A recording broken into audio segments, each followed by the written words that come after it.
Praise the Lord. This is the reason why excited ako pag dumarating ang Sunday. Ano po? Na kung saan ay sa kabila, kung saan ay ang tawag doon, bukod sa tayo po ay nagpapanagpo, pero kinakatagpo natin ng Lord sa buhay natin. The only thing that we can give to God is our heart.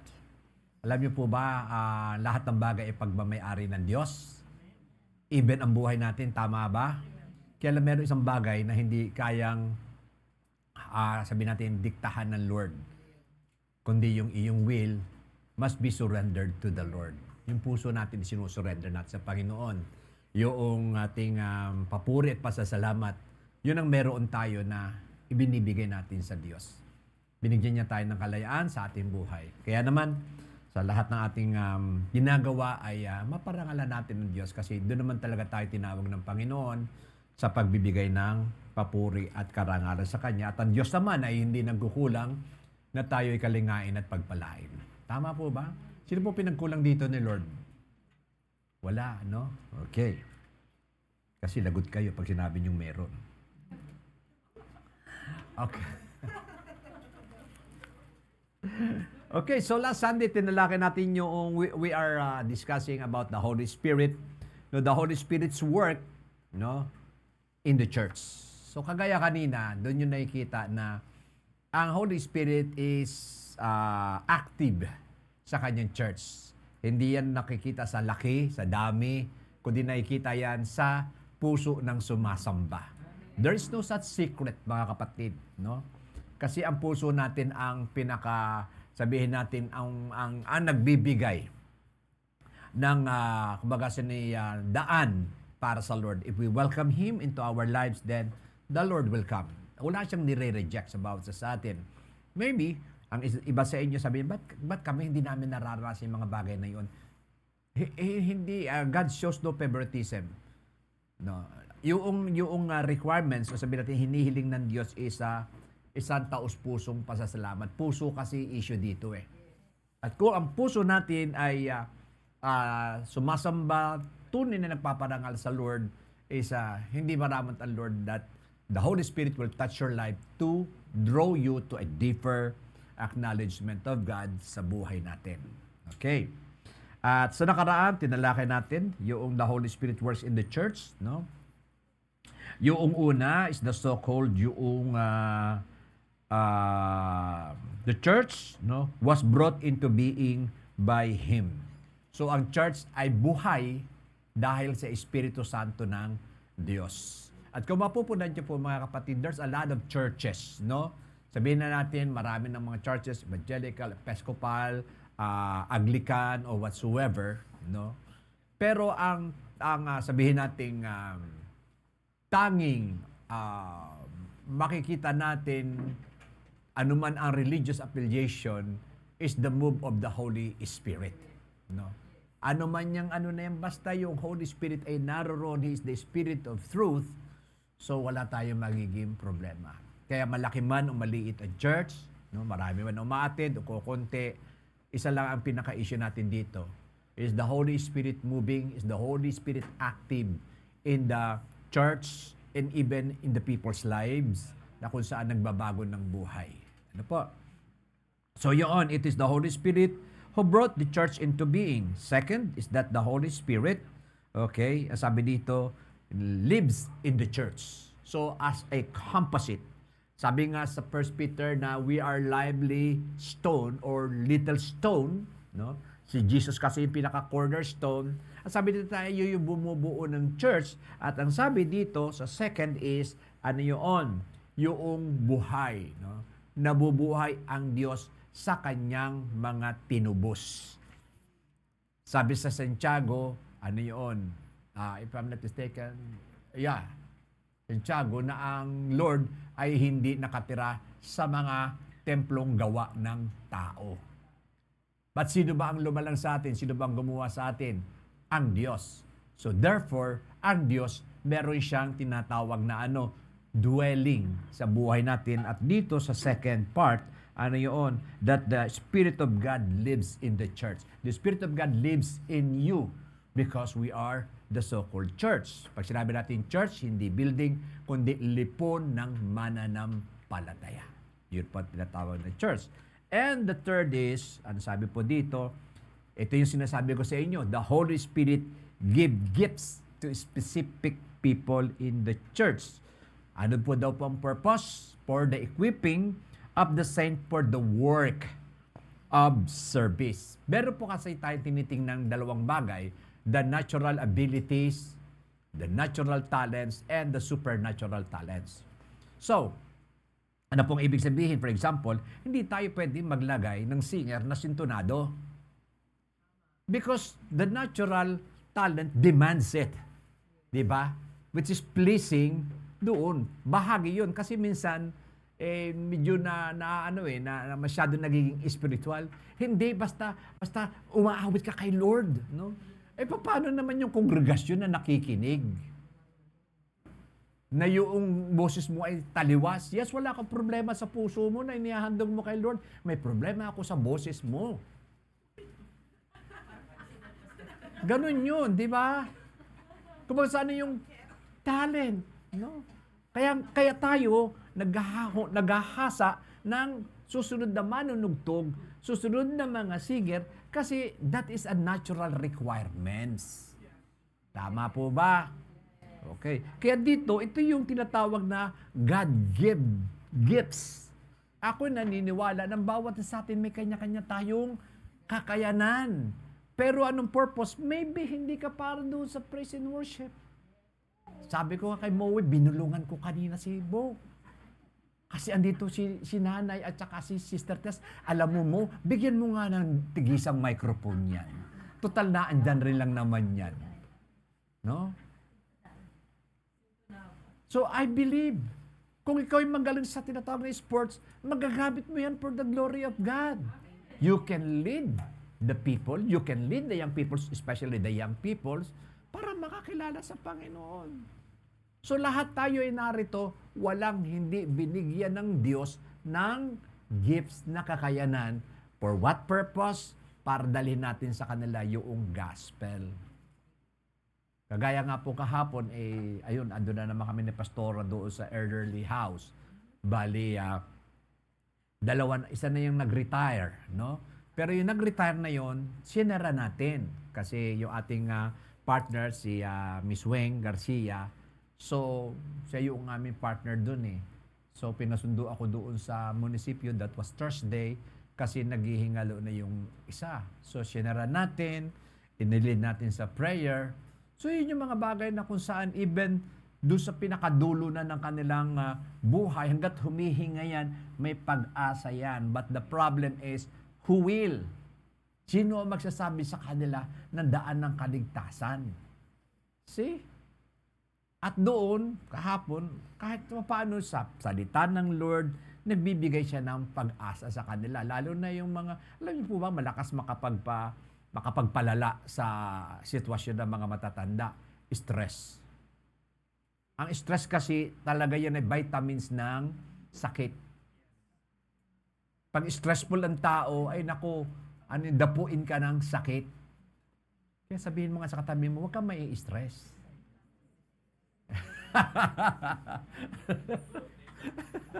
Nagkatinginan yung mag-ama eh. Masaya ang buhay. No? Masaya ang buhay. So, ibig sabihin, you have a gift. Pwede kang encourager. Basta when you speak the word of God, tandaan ninyo, ano sabi ni Jesus sa gospel? The word that I have spoken unto you is spirit and life. Once you release that word, it gives life to the people. Hindi natin alam kung anong sitwasyon nila eh. Yung palang sinasabi mo, ano yun? Yun ay nagbibigay ng encouragement, kalakasan sa kanya. At nagbibigay ng desire na mas makilala pa niya ang Panginoon. Okay, now, let's go. Today, ang ating titingnan naman is the Holy Spirit's work in the believer's life. Yan, ang pag-uusapan natin, tayo yung mananampalataya.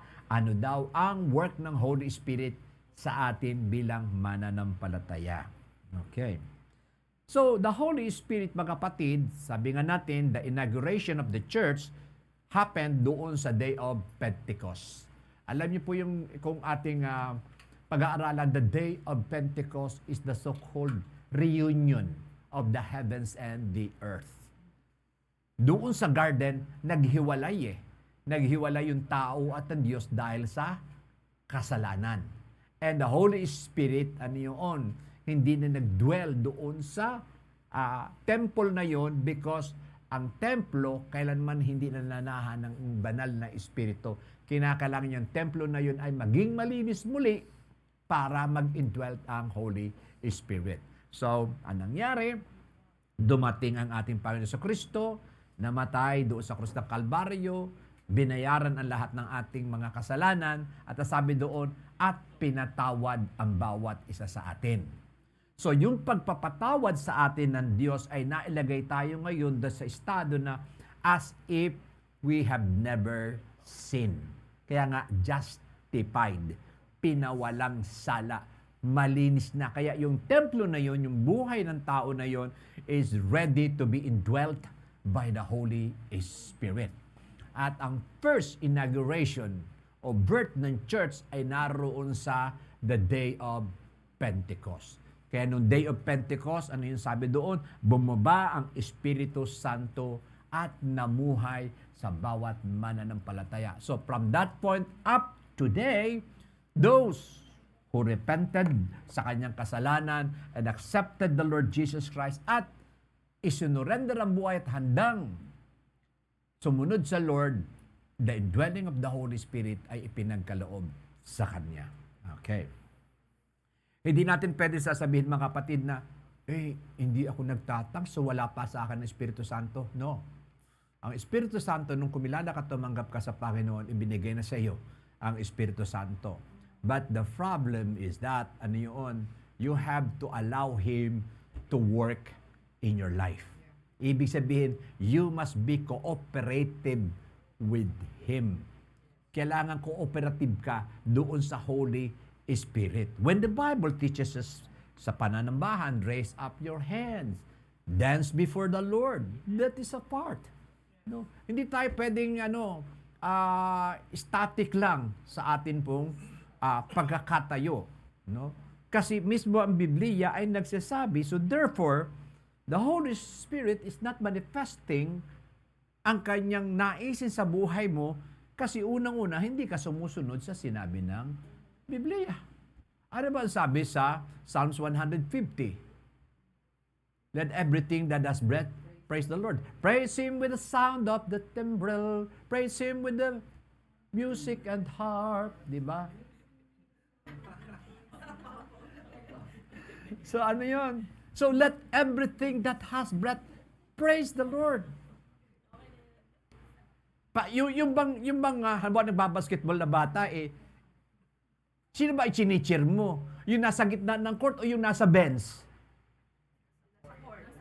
Di ba yung naglalaro? Yun ang cheer mo. Yeah, shoot mo. O pasa, ganon. Pero yung nasa bench, hindi ba cheer yun? Then how can the Holy Spirit will cheer you up if you are not obeying what the Bible is teaching when it comes to worship? There's no such secret in worship. Sundin mo lang. Dance before the Lord. Offer your heart to the Lord. Then, allow the Holy Spirit to lead you sa pagsamba sa Diyos. Kasi ang nais ng Holy Spirit is to honor the Lord Jesus Christ to the glory of the Father. Kita niyo yung connections na yun? See? If you're static, then hindi ka masyado marinig kasi may static ka. Okay, so, having considered the Holy Spirit works in the world and the church, we must now consider its believer. First, the Holy Spirit illumines. No? Alam niyo po ibig sabihin ng illumines? Enlightens. Nagbibigay ng kaunawaan. Nagbibigay ng unawa, liwanag sa ating kaisipan. Okay, the Holy Spirit illumines the Christian mind. Bakit kailangan mo liwanagan ito? Kasi sa mahabang panahon, ito ay hinubog ng mundo. Nung maliit pa tayo, yun na ang humubog sa atin. No? Kaya meron talagang pinagkalakihan tayo na yun, sasabihin ng magulang, ang tigas talaga ng ulo nitong anak ko. Pero huwag niyo sabihing matigas ang ulo. Instead of saying, i-bless nyo para ano yun, makaalis siya sa ganoong sitwasyon. Because the more you're speaking that, inaano yun tinatanikalaan mo siya doon na hindi siya makakaalis. Bakit? Nasabi sa Proverbs 18:21, ngayon, life and death is in the power of your tongue. So kaya pag sinasabi mo parati yun, na pre-prem yung world, especially tayong mga magulang, tayo ay inherently may authority over our children. Kaya instead of saying those, bless mo. No. Even though what he or she is doing is the opposite of what you are saying, then proclaim mo para makalaya siya doon. Okay? Yung anak ko yan. No, magiging masunurin yan. No? Yung anak ko yan, pinagpala ni Lord yan. 1 Corinthians 2:10. Alam niyo, minsan kasi naawa ko dati, hindi naman ako ganun eh. Pag nakakita ko ng mga bata na umiiyak, yung minsan yung yung mahahabag ka. Kasi may sarili silang mundo eh. Na minsan hindi naiintindihan ng mga magulang, hindi naiintindihan ng adult. Yung adult kasi pilit isinasaksak sila doon sa kanilang mundo. And that is the reason why hindi pa appreciate noong bata kasi hindi niya mundo yun. Dapat aalalayan mo siya, gagabayan mo siya doon sa mundong kanyang ginagalawan. Diba? Huwag kang mag-alala kasi kasama mo ang Holy Spirit. See? Kaya yung masayahing bata, kita nyo hindi sakitin. Hindi sila sakitin. 1 Corinthians chapter 2 verse 10, sabi dito, for to us, God revealed them through the Spirit. So ano daw ang kaparaanan na inire-reveal sa atin ang Diyos? Through the Spirit. Okay. For the Spirit searches all things, even the depths of God. So ang Holy Spirit, siya lang ang may kakayanan upang halukayin, suriin, malaman ang puso ng Diyos. Yes, the difference between the Torah and the oral traditions. Alam niyo po pag gumagawa ng batas, halimbawa sa ganito, may batas na ganito. For example, ano ba magandang yun? Halimbawa sa Senior Citizens Act, naaprubahan na. For example, ang 80, 90, 100 ay makatatanggap ng ganito. So, pinirmahan na yon ng Presidente batas. Pero hindi pa, wala pang implementation yon. Ang gagawin noong secretary, doon sa gagawa siya ng implementing rules. Papaano tatanggapin yung pera? Ano ang mga requirements? So, yung isa kasi general, no? General, mga senior citizen, you will receive, 10,000, 10,000, 10,000. Ang pagkatapos nun, batas na yon. Ang problema doon, paano i-implement? Doon papasok ngayon yung, IRR. Yan. Implementing Rules and Regulations. So, for example kailangan ng birth certificate, kailangan ng ganito, gano'n, upang yung batas na yun ay isagawa. Now, ganun din ang salita ng Lord. Ang Torah, no, or ang salita ng Lord, the commandments of the Lord, is naririyan, nakasulat. Okay?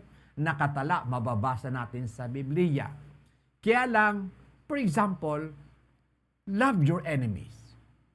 So it becomes the so-called the law of the Lord. Ang problema lang, papaano mo ngayon mamahalin yung iyong kapwa. Doon pumapasok yung tinatawag na oral law. Yung oral law is the implementing rules and regulation. How are you going to execute the law of the Lord? Dalawang bagay yan.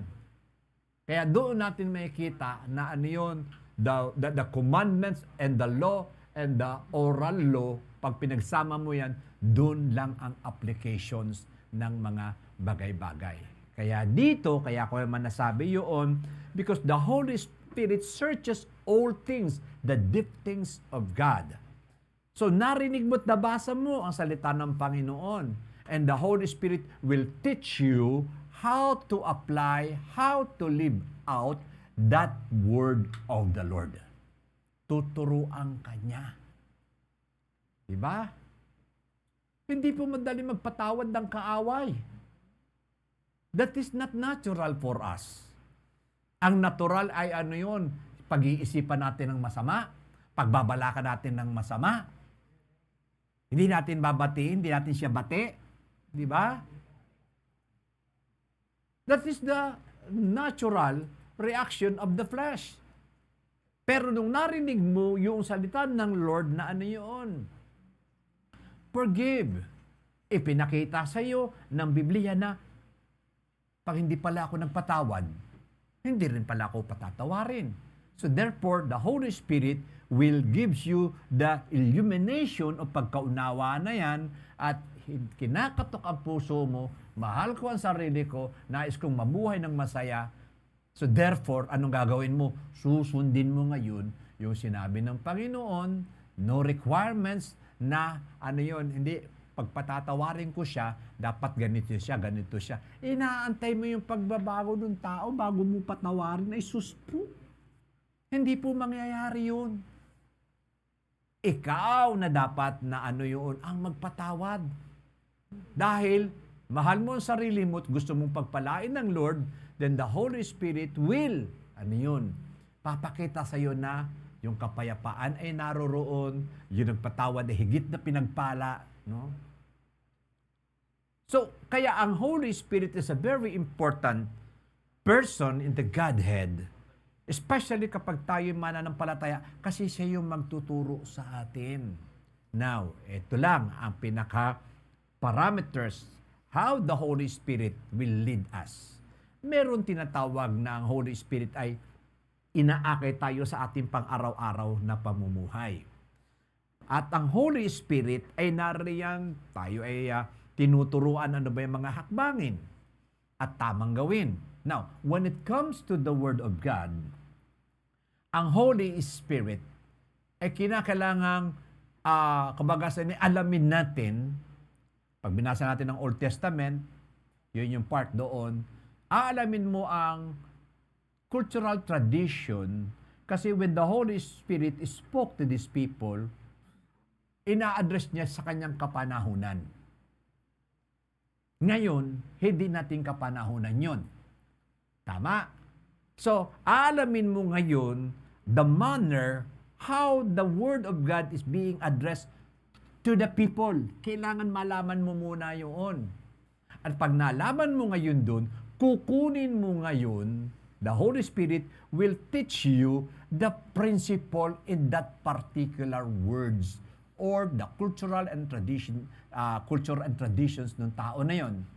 Pag yun ay dadalhin mo ngayon yung prinsipyo sa ating kapanahunan at tuturuan ka ngayon paano mo lalakaran ang mga bagay na yun.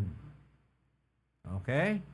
So, hindi ka agad direct ang mga bagay-bagay. Kasi hindi ka naman Hudyo, hindi ka naman panahon noon. Di ba? See? Kaya dito, the Holy Spirit is very, very vital. O, very na, very pa. Di ba? Or the Holy Spirit is extremely vital sa buhay ng isang mananampalataya because kung nais mong makilala ang Lord in a deeper sense, He is the person na kailangan mo. Kita niyo ba sa pagsamba?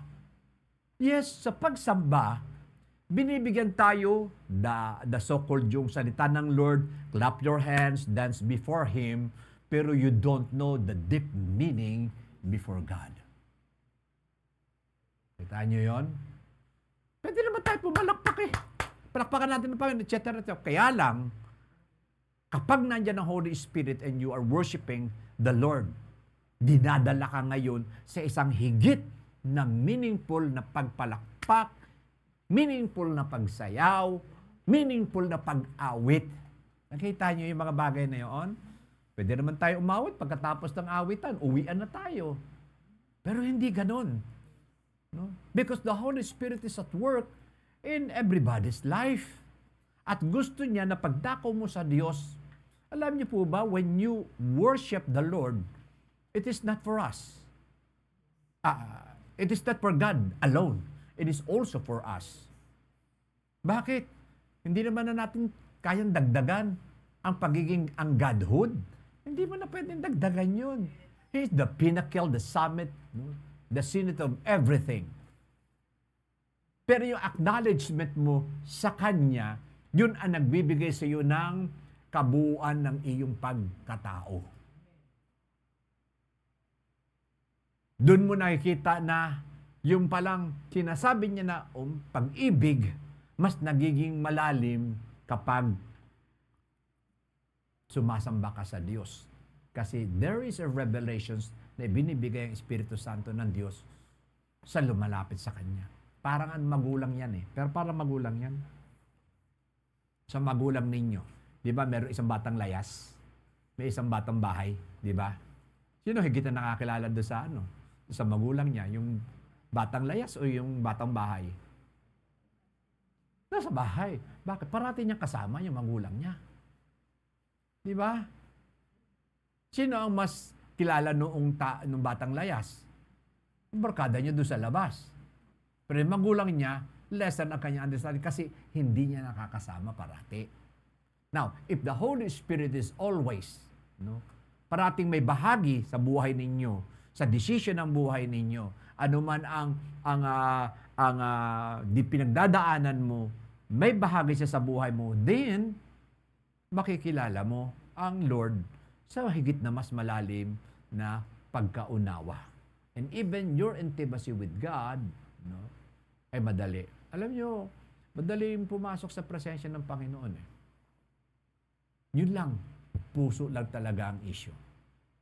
Kailangan yung puso natin hindi kalyos, yung puso natin ay madaling hipuin ng Panginoon, at yun ay nangyayari yun sa ating constant fellowship with God. Tingnan pa natin. Romans 12:2. Ang sabi sa Romans 12:2 is, and do not be conformed to this world, but be transformed by the renewing of your mind.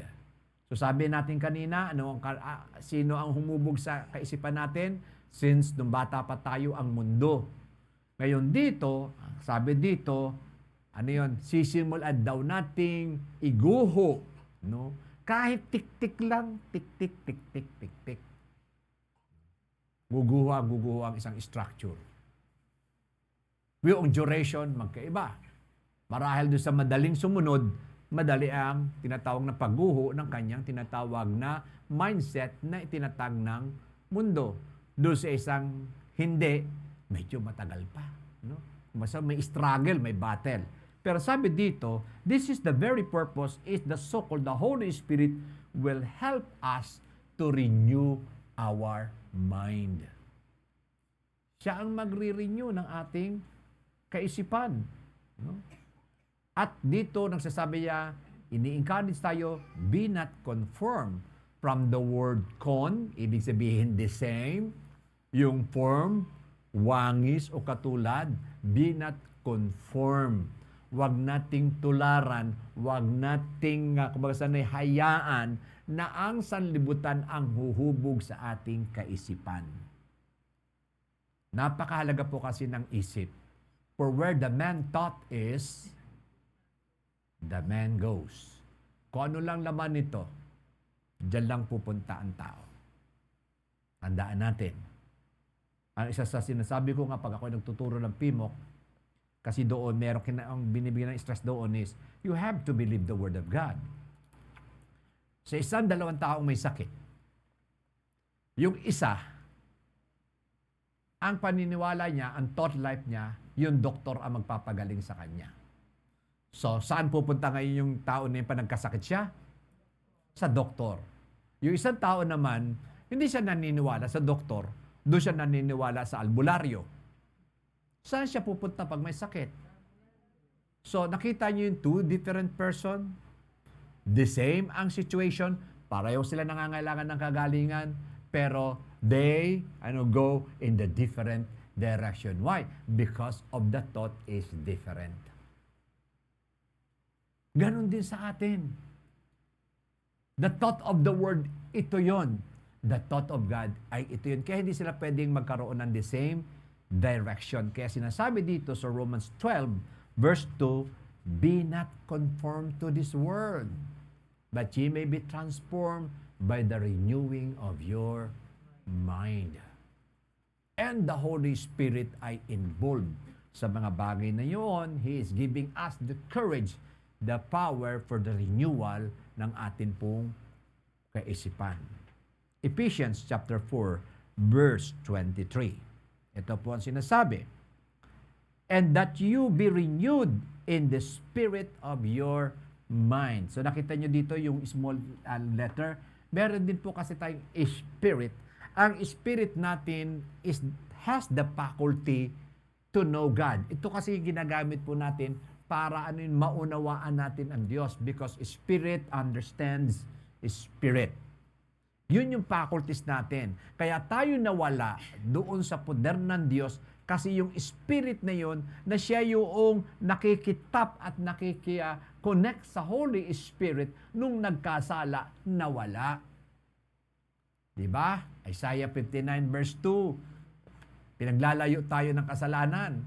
Kaya yung spiritong tao, ay wala siyang tinatawag na matapan, paano niya makikilala ang Diyos. Kasi sinabi sa Romans na yun, lahat ng ating ginagawa ay futile. Walang kabuluhan. Yung spirit natin is non-functional. Pero nung tayo ay na-born again, that is the reason why the born again, that spirit is being reverted, it being connected to the Holy Spirit. Now, ang sinasabi dito, kinakailangan merong renewal of our mind. Kasi nakakonect na tayo sa Diyos, nakakonect na tayo sa Holy Spirit of God. And that is the reason why we need to read the Word of the Lord. Kinakailangan natin basahin ng Biblia. Kasi ang Biblia, doon natin mauunawaan how the Holy Spirit works, how the people in that particular time responded sa mga sitwasyon ng kanilang buhay. So naroon, may makukuha tayong lessons doon. Kasi yung mga tao doon ay kinasiyahan ng Espiritu Santo ng Diyos. At doon din natin makikita kung ano ang kasalanan sa harapan ng Diyos. See, sabihin mo nga sa tabi mo, magbasa tayo ng Biblia. Doon sa mga senior citizen na medyo malabo na, meron pong tinatawag na audio Bible. Makinig yung kasi minsan hindi na natin mabasa, di ba? Pero audio Bible. Pakinggan natin. May nadadownload na mga yun. Ano naman, sa internet, meron na yan eh. O habang may ginagawa ka, nakikinig ka ng salita ng Lord. See? At doon sa salita ng Lord, merong part doon na popos ka, magre-rema sa'yo yung salita ng Panginoon. Okay. So, according to John R. W. Stott, pakinggan ninyo, ito yung mga, mga great theologians, mga great men na sumusulat ng books, patungkol sa Panginoon, okay, o sa Diyos. Ang sabi niya dito, nobody wants a cold, joyless, intellectual Christianity. Sabi niya, cold, malamig na relasyon, joyless, walang saya, then intellectual Christianity. Ano yun? Intellect lang yung pinatatakbo, kaya pa nagpe-praise and worship, nakaganon lang siya. Ito lang gumagana. Akala niya yun, pagsamba lang sa Diyos yun. Hindi. Why? You are being disobedient. Basahin mo ang Psalms. Paano tinuturuan ng Diyos isang taong sumamba sa kanyang harapan? Di ba? Kaya sabi dito, cold, joyless, actually, marami ako nakikita nito sa mga pagsasama namin mga pastors. Nagpe-praise and worship. Pero sila nakaganon lang, naando sa likuran, nakaganyan lang. What? Ito yung sinasabi ni Stout, no? Ano yun? Cold, joyless, wala man lang saya. Saya-saya rin yung kinakanta, hindi man lang makangiti. Natapos na lahat-lahat yung tinatawag na awitan, walang na-move sa kanya, immovable. Parang katatangian yata ni Lord yun, immovable. Okay. Sabi dito, nobody wants a cold, joyless, intellectual Christianity, but that this mean we should avoid intellectualism. Ibig sabihin at all cost. Intellect is very important because the intellect, ito yung umuunawa. Pero yung pagkaunawa na yun, hindi naman dapat maging sanhi upang ikaw ay maging masaya, ikaw ay makakonect o ang iyong relationship with God is kicking in alive. No? Then heaven forbid that knowledge, pakinggan nyo, sabi niya dito, heaven forbid that knowledge without seal ay daw unawa pero walang init. Wala siyang tinatawag na buhay, ika nga. Should replace seal, hindi pwedeng palitan yung zeal, yung kanyang galak, yung kanyang buhay, without the so-called knowledge. Nakita nyo yun, no? God's purpose is both seal, directed by knowledge, knowledge paired with seal. Nakita nyo yun, ha? Baka lumabas sa exam nyo to. Anong ibig sabihin? Yun daw tinatawag na, yun daw seal naman ay hindi natin pwedeng ipagpalit na walang understanding. Yun namang isa, may understanding ka naman, wala ka namang seal. Wala kang tinatawag na gana. Yung isa naman magana, pero wala namang unawa. So, hindi dapat ganun. Dapat magkasama sila. Okay? God's purpose is both seal, directed by knowledge. Alam niyo po ba? Pwede ka maging religious. Silot ka o zealous ka sa iyong relihiyon, pero mali ang pagsamba mo. Pero zeal ka. Maraming ganyan. This is the so-called problem of many religious thing or religious kumbaga sa ay tawag doon, sect. No?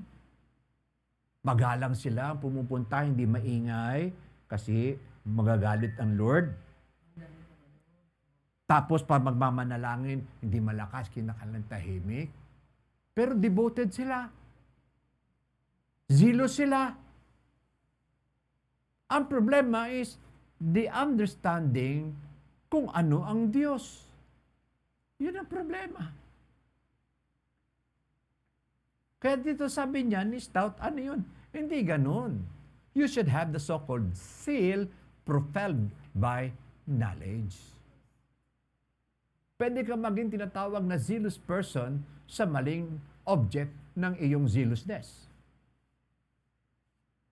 Mali yung object ng iyong tinatawag na vibrancy.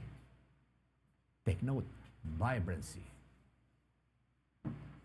Kaya sabi niya dito, as I once heard, yan, ito naman si John Mackay. Sino yung isa? Si Stott. Ang sabi niya doon, na kinakailangan ng zeal propelled by the so-called intellect or knowledge or understanding. Kinakailangan yon. Para dito, bakit tayo nagkakantahan dito? Ano ba, unawa ninyo, ano lang dito para masaya? Hindi. Meron tayo understanding that God must be honored. As we congregate, dapat mapapurihan ang Diyos. At ano yun? Sa alaman natin yon, the zealousness must be there. Hindi ka immovable. Sabihin mo sa tabi mo, huwag kang immovable. Hindi ka naman Diyos.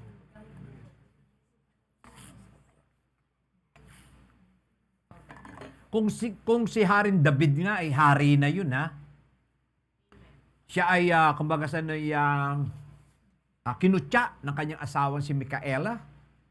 Kasi nung dinadala yung arko doon sa city of Jerusalem, talaga nagdadance yung hari with all might, no? Sabi nung asawa niya, pagkatapos doon lang, yung mga asawa ganyan eh. Pagdating sa bahay, love, di ka nga dito. Di ba? Doon ka ngayon eh. Doon sasabihin sa iyo. Bakit ka nagsasayaw sa harapan ng mga alipin na para kang baliw? Yun ang sabi ni Micaela kay David. Ano sabi ni David? Hindi. Kasi magagala ako at sinasamba ko ang Panginoon. Alam niyo po ba ginawa ng Panginoon? Isinarado ang womb ni Micaela. Hindi siya nagkaanak kay David. See? So ano si David? Wholehearted. Andun na sila. Nauunawaan niya kasi na dapat sambahin ang Diyos at sa pagkaunawa na yun, kasama yung zealousness niya ngayon sa pagsamba sa Diyos. Alam niyo mga tao, yung mga taong static, offended dyan sa pagsamba. Ang iingay nyo. Di ba? Tangs-tangs pa kayo, lipas na yan.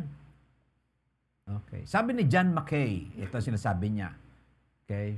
Siya ay dating presidente of Princeton Seminary. Kita yung mga Princeton, no? Mga mabibigat na mga seminary ito sa Britanya. Okay. Princeton, asan na pala yung ating princess? Parang hindi ko nakikita yung prinsesa natin. The Princess of Cambridge. Okay. Ang sabi niya ay ganito, commitment without reflection is fanatism. Ano yun? Yung commitment na walang reflection, ibig sabihin, hindi mo ngayon nakikita ang kahalagahan ng tinatawag na commitment is fanatism in actions. But reflection without commitment is the paralysis of all action. See? Ang commitment ba kinakailangan naiintindihan? Yes. That naunawaan. So maraming ganun. Naunawaan nga, wala naman tinatawag na ano yun. Demonstration or action about the so-called commitment. Maraming mga tao na ganun. Ang tawag doon ay fanatics. Okay. Yung isa naman, may reflection naman siya, naiintindihan naman niya, nauunawaan naman niya, pero hindi naman niya kinukumit yung sarili niya. Alam niyo, malaking problema sa mga tao. Pag naandun sa tinatawag na fervor of, tendo sa mga organisasyon mo, sa mga demo, tabi natin yung mga rally-rally na ganyan. No? Sigaw, yes, yes, yes, yes. Mga vibrant. Pero pagdating na doon sa dapat gawin, dapat i-put into action na yung sinisigaw, iilan na lang. Di ba? Nawala na yung iba. See? Kayo po ba ay marami nang nangako sa inyo na hindi naman tinupad yung pangako? Pero nung pagkakataon na nag-meeting na ganyan, maganda yan, yes, yes, yes. O sige ho, sa susunod na linggo, gagawin natin yan. Kayo po ay dumating ng 8:00 at sisimulan natin gawin yan. Yung namumuno, naroroon, 8:30 na, 9 na, 11:00 na, yung mga dati niyang kausap na fanatics, wala.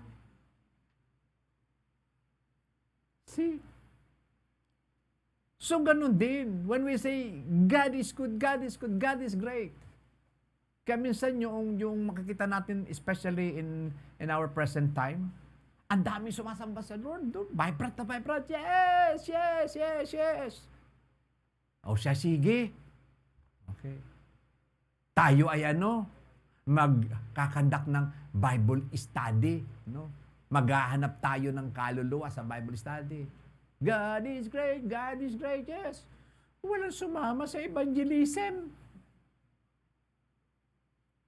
Marami po bang ganon? Yes.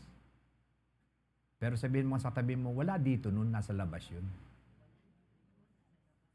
Sa inyo, lalabas rin kayo mamaya. Ganun yun. When we say God is good, when we say God gave us eternal life, so therefore, you have the zealousness to give other people na alam mong mapapahamak, will go to hell, na ikaw ngayon may buhay na walang hanggan, you have to share it. You have to snatch them out of the so-called condemnation. Yun yung sinasabi dito. No? Sabi ulit ni Stout, no? Dr. Stout stresses how mistaken are those who say that what matters in the end is not doctrine but experience. Mabigat ito. Dito maraming nauuwi sa tinatawag na kulto. Ang sabi niya dito, hindi na mahalaga yung doctrines. Ang mahalaga yung experience. Alam nyo, ang doctrine is the very foundation. Your experience must be congruent to the doctrines. Ganun po yun. Halimbawa, na naginip siya, pinagaling siya ng Birheng Maria. Which is, nangyari, magaling siya. Gumaling siya. How are you going to deny the fact? Gumaling siya eh. Pero still, the way is not biblical. Anong gagawin mo? You don't have to accept that. Well, good for you, pero I will not accept that. Kaya ako mananalangin sa kanya dahil sa yun yung tinatawag na yun. Out of the doctrines, i-base dun sa experience. Okay? Our experience must be and always be aligned with the doctrines. Tingnan natin, sabi niya dito. Not doctrines but experience. In rebuttal, he say, this is tantamount. When we say tantamount, it is the judgment. It is the so-called result. No? It is tantamount to putting our subjective experience above the revealed truth of God. Pagka ganun daw, ang nagiging pamamaraan natin, ay mas inilalagay natin yung ating experience higit pa doon sa revealed truth of God. Hindi po maliligaw po tayo ng landas. Kaya marami pong ligaw na landas na ang sinasabi, kapag hindi kayo kabilang dito, wala kayong kaligtasan. Kapag kumain kayo ng ganito, mawawala ang kaligtasan ninyo. See? Yun yung mga bagay kasi. Di ba? Bakit? Kasi mas isineset nilang mas mataas yung kanilang experience we have different experience. Paano yung experience ng isa? Paano yung experience ng isa? Yung experience ng isa, sino ang paniniwalaan ko? Pero the revealed Word of God, the truth, ang sabi doon ng Panginoon that heaven and earth will pass away, but my word will never pass away. In Psalms 119 verse 110, ang sabi doon, thy word is a lamp unto my feet and a lamp unto my path.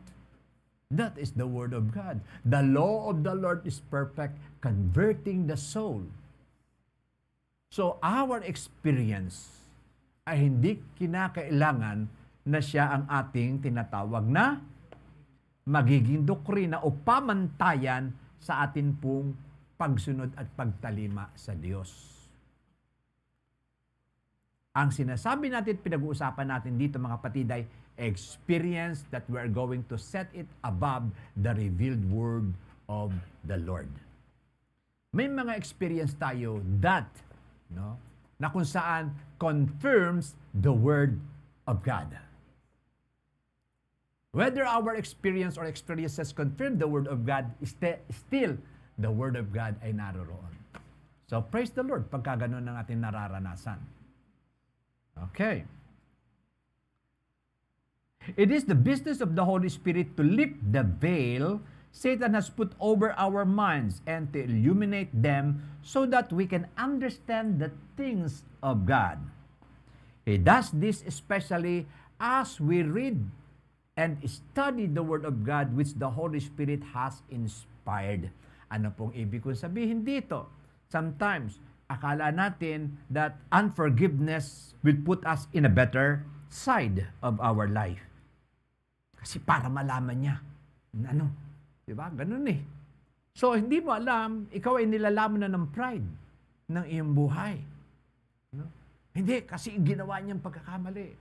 Magpapayaman ako pag ako'y mayaman na at siya ay nasa lusak ng kahirapan. I will never. Di ba mga ganun? Bukas luluhod ang mga dala. Yung mga ganun. So, ito yung tinatawag na kabulagang ibinibigay ng kaaway. Actually, marami pa mga kapatid. Marami pang kabulagan na ginawa ni Satanas sa buhay natin. At sabi dito, the work of the Holy Spirit or the business of the Holy Spirit is para alisin yung lambong na yun kasi hindi tayo makakakita ng maayos kapag mag-bail tayo dito. Diba? Nakita nyo ba kung ano nangyari kay Jacob? Kaya hindi niya nalaman na si Leah yung ibinigay sa kanya. May bail kasi yun. At yung bail na yun, wala naman tinatawag na kuryente noon. Kasi doon gabi kasi ang kasalan doon ganon. Tapos pagkatapos ng kasalan, handaan yun. Pagkatapos ng consummation noon, pupunta na sila sa tent. The consummation, magse-sex na sila doon, yun ang consummation ng kanilang marriage. Wala namang maliwanag na ilaw noon, nakabail pa yung Si Leah naman, hindi nagsalita na hindi ako si Rachel, ako si Leah. Kaya pagdating ng umaga, doon nalaman ni Jacob na hindi pala si Rachel, yung kanyang kasiping. Kasi may bail. Ngayon, minsan hindi natin maunawaan ang ganda na idinudulot ng pagsunod sa salita ng Lord na nagbibigay ng buhay at kasiyahan sa bawat isa sa atin because we are being veiled by so much reasoning, knowledge, and understanding ng kaaway na hindi nagagamit sa tamang kagamitan. Ano ang sabi mismo ng Biblia? Knowledge pop up. Ang karunungan ay nagpapayabang sa tao. Tama po ba? Kaya maraming ayun na lang mahuhuli ng BTMD Nung nakausap ko sila doon, sabi ko, ano yung karanasan ninyo na kayo nahihirapan mag-apprehend ng pastor, pag po sila, pag-judge. Basta may mga habawa, may ranggo na ganyan. Bakit? Kasi po nakikipagbalitaktakan Pero simple lang naman na meron violation. Yung iba naman pag nahuli, sabi mo, kilala mo ba si ganito? Yan. Di ba? Tapos may tatawag sa kanila mismo. Di naman tumawag yung violators. O kausapin mo si General. Wow, yung mga ganun. Di ba? Those are the things who blinded them. Akala kasi nila, yun? Igagaganda nila yun. Kasi pag sila may nakalusot doon, still they will be violators forever. Hindi sila naging abiding citizen. Di ba? Yung palang tinatawag na sabi na panood ko doon, pagsakay mo pala ng motor, dapat may helmet ka na. At yung palang walang side mirror, 5,000 pala ang ang multa. Kaya kayong mga yung side mirror ninyo. Pag walang side mirror, kahit yung face mirror, hahawakan lang ng misis ninyo nakaganon. Pwede na ba yun? Pwede na ba yun? Ay, hindi pwede, no? O kaya yung side mirror mo, yung ginagamit mo sa sa pag selfie o nakaganon doon sa sides ngayon. Sabihin mo, sir, meron po naman po kami side mirror, Rio. Okay. So, second. Okay. Pag nahuli kayo, turo po ng pastor namin po yan. Sino ba yung pastor ninyo? Pastor Cesar po. Yung po maputing buhok na nagtuturo sa inyo. Ang bihira, oh. Natawagan niyo po, ito po, oh. Okay. So, ang first is that, ano yung una natin? Okay, the Holy Spirit nagbibigay ng unawa at kaliwanagan. Second, the Holy Spirit not only illumines the Christian mind, but also indwells His body. Ayan. Hindi lang siya nagbibigay ng kaliwanagan at kaunawaan. Sabi dito, pangalawa, siya daw ay nananahan sa inyo. Nananahan sa bawat isa sa atin. Tignan mo yung katabi mo kung indwelt yan ng Holy Spirit. O ano ang assessment ninyo? By faith, yes. Kasi nasabi ng salita ng Lord, those who believe. Di ba? So, the Holy Spirit not only illumines the Christian mind, but also indwells His body. Ang sabi sa 1 Corinthians chapter 6, verse 19 ay ganito. Okay, sabi dito, do you not know that your body is the temple of the Holy Spirit, who is in you, whom you have from God, and that you are not your own. And see, doon ba sa isang tahanan,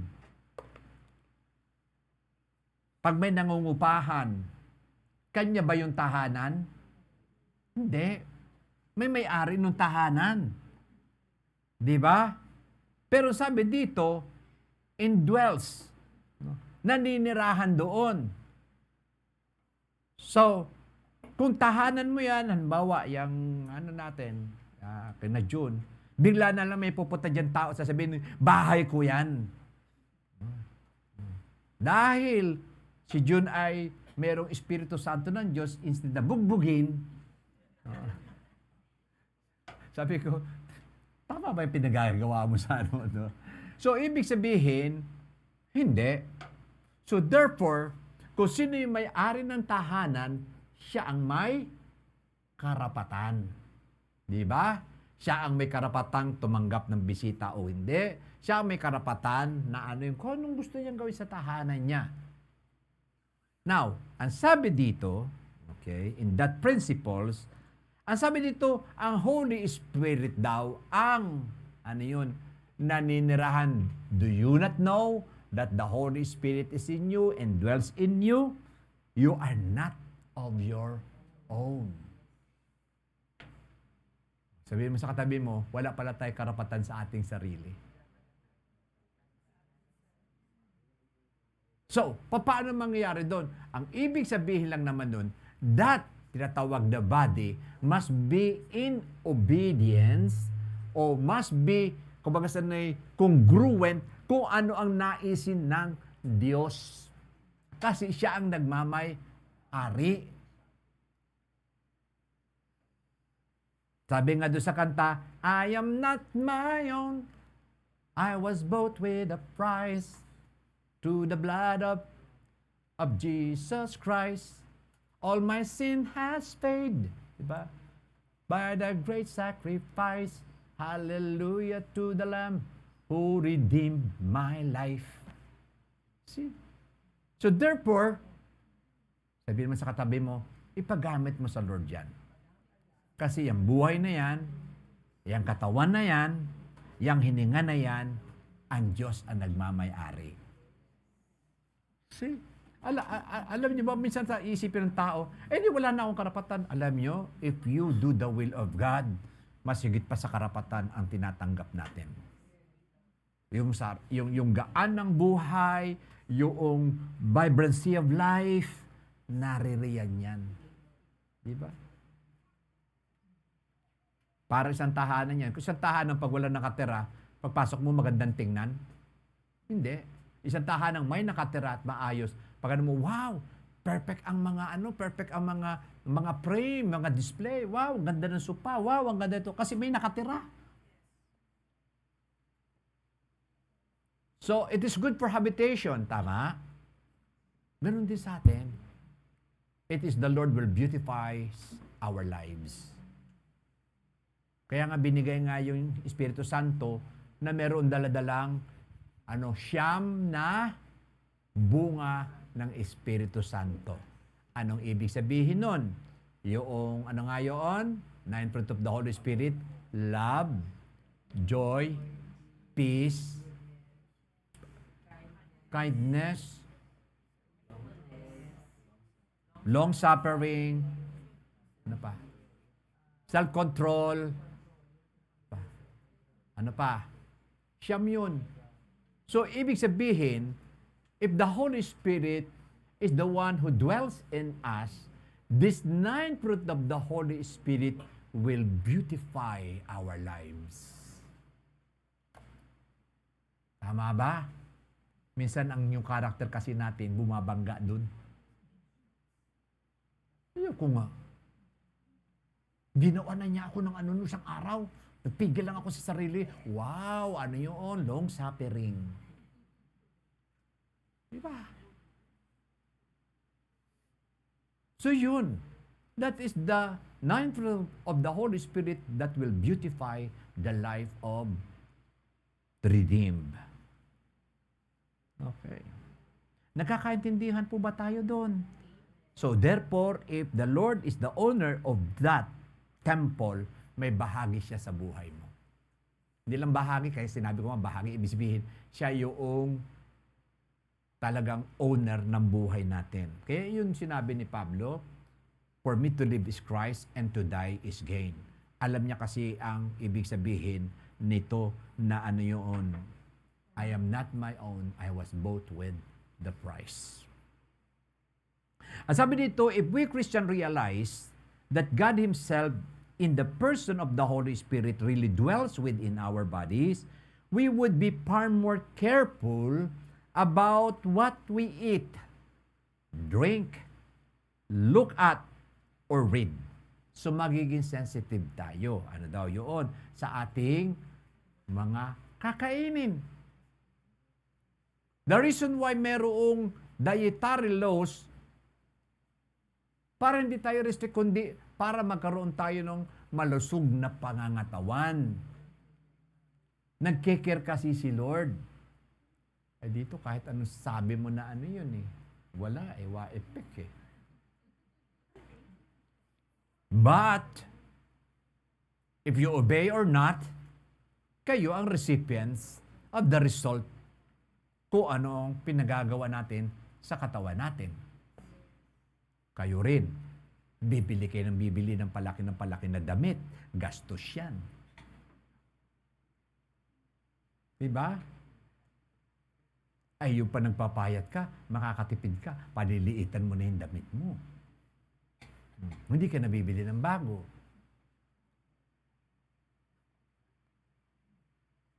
So, drink sa iinumin. No? Ayan. Kaya kung mahilig kayo sa may kulay, ganda-ganda na ng tubig, kukulayan nyo pa. No? Alam niyo po ba, ang tubig ang pinaka-the best na inumin. Ako po, Pastor, uminom po ako ng tubig. Katapos ko po uminom ng gin. Ginawan chaser yung yung tubig no? Okay. Look at kung ano yung tinitingnan natin. Ano yung, kumbaga sa ay pinofocus ng ating mga mata. No? Okay. O ano ang ating binabasa. So there are three things. Meron kami katuruan doon sa MBK. The so-called three kumbaga na of temptation. Parang three kinds or three source of temptation. Number one is the so-called yung tinatawag na material temptations. Status kasi yan status. Material temptations. Na kapag ito ang gamit mo, naka-Hermes ka o ano pa man, well, sabi ko kasi inyo, walang masama. Pero kung ito ay maglilid sa iyo sa pagdarahop at iuutang mo pa, utang na loob. Diba? Ano yung kinakailangan yung pamagbabasketball ka, original yung shoes. Teka nga pala, saglit. Original yung shoes, di ba? At pang basketball. Naalala ko tuloy, nung medyo early pa yung church noon, nagtuturo ako doon sa may sa may Molino. Meron kasing doon yung, alam niyo yung mga in-house na mga pahinante. Nagpa-sports fest ako. Sabi ko, wala siyang rubber shoes. Nakabalat. Si madaling salita, wala ba, pumasok. O yung paltos-paltos yung paa. Totoo yun. Sabi ko, wala namang masama eh. Pero pag pipilitin, for example, ikikabataan, pipilitin mo magulang mo na bilhin yung mga bagay na please. Para lamang makasunod doon sa tinatawag na gusto. Nakakita kami estudyante dyan sa SM. Wow! Mga starstruck pang iniinom. Tapos may mga slurpee pa mga, yung gano'n ba na gano'n. Ha? Bawal daw ng brand eh. Di ba? Buti na lang merong bulaluhan dyan, Anli. Anli daw dyan eh. Huwag kayo dahil pupunta kami ng Tagaytay. Men's. Pag-isipan natin yan. Okay, so ano yun? So the Holy Spirit, mga kapatid, ay tuturuan tayo sa mga bagay na dapat ay pinagtutuunan natin ng pansin na mas mahalaga sa bawat isa sa atin at sa mata ng Diyos. Okay.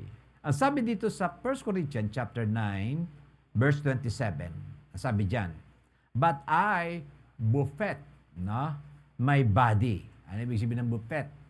Kanyang hinahampas, kanyang sinusupil. Kumbaga saan sinusupil yun eh, Okay. Excuse me, hindi po yan buffet. Kasi pag sinabi yan, I buffet my body. Wow! I go to Anli, Bulalo. I go to, ganon. Hindi po yan buffet, buffet po yan, buffet. I buffet my body and make it my slave. So sino daw? Ikaw ang mag-i-slave sa katawan mo, Kasi yung katawan mo may natural na gusto yan, pero dahil may utak ka naman, makikita mo what is beneficial. Okay? Okay. Hindi lahat hilig ng katawan ay nararapat sundin. Okay. But I buffet my body and make it my slave, lest possibly after I have preached to others, I myself should be disqualified. Ito po ang mahirap na bahagi ng nagtuturo.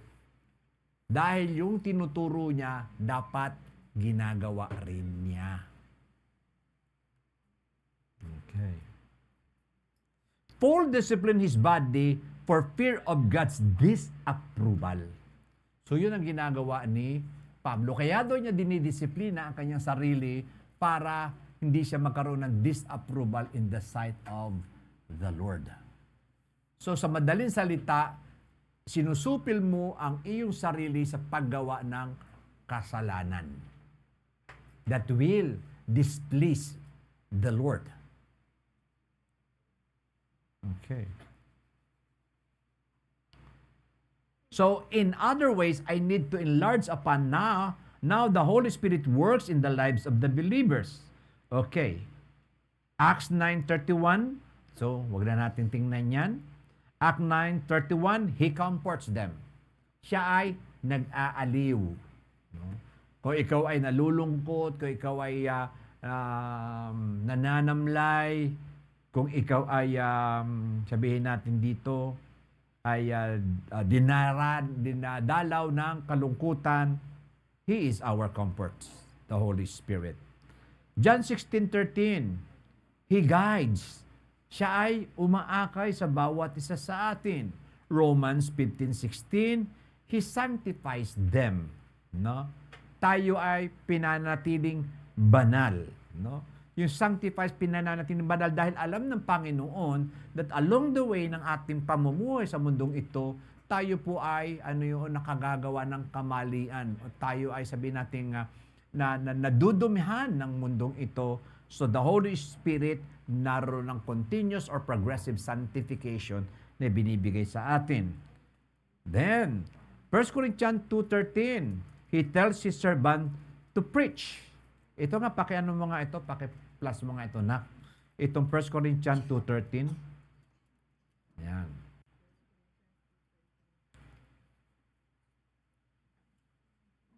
Paki-plus mo sa screen. Ayan.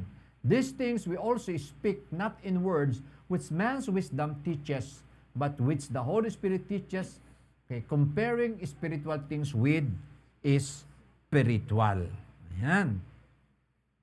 Then, He directs missionaries where to go. So, naalala niyo si Philip na naglalakad siya ngayon, tapos yung isang eunuch na nakasakay doon sa he was led by the Holy Spirit. And even Paul, nung pupunta siya sa Jerusalem, pinagbawalan siya ng Espiritu Santo na huwag mo nang pumunta. So, ito yung mga personal guidance ng Holy Spirit sa bawat isa sa atin. And it's still happening. No? Okay. Sabi dito, in summation, broadly speaking, the operation of the Holy Spirit among men in the 3 periods of human history. 3 daw periods na kung paano kumilos ang Espiritu Santo sa human history. May be defined by 3 words. Yung words na upon, with, and in. Ano yun? Upon, with, and in. In the Old Testament, He came upon selected person. Naalala yung example ko sa inyo? Si Samson. No? Lumalakas siya hindi dahil sa mahaba ang kanyang buhok, kundi dumarating ang Espiritu Santo sa kanya. Okay. So, upon. Okay. Yung with, sabi dito, okay, in the gospel, He is presented in dwelling with the disciple. So, ang meron lang Holy Spirit doon is the so-called the disciple na tinuturuan ng Panginoon. Okay, in the person of Jesus Christ. When Christ is right there, no, hindi mo kailangan ng Espiritu Santo kasi the Christ is right in there. Kaya sabi doon, He is the Spirit of Christ. Kaya sinabi ng Panginoon, it is expedient na kapag ako'y umalis, siya na yung sasama sa inyo. Okay. At yung in, no? Okay. Sa Acts, ang sinasabi, Acts 16:19, nasabi yan dito, okay, He is spoken as being in the people of God. Nakpakipos mo nga yung yung 1 Corinthians 6:19. Yan. Upon, with, and in. Yan. 6:19. 1 Corinthians 6:19. Ayan. Or, do you not know that your body is the temple of the Holy Spirit who is in you, whom you have from God, and you are not your own? So, therefore, whatever the bidding, ano man yung binibid ng Lord, tayo yun. Gagawin natin yun. Susundin natin yun. Why? Because the Holy Spirit is in us. Okay, sabihin mo sa katabi mo, we will do the bidding of the Lord.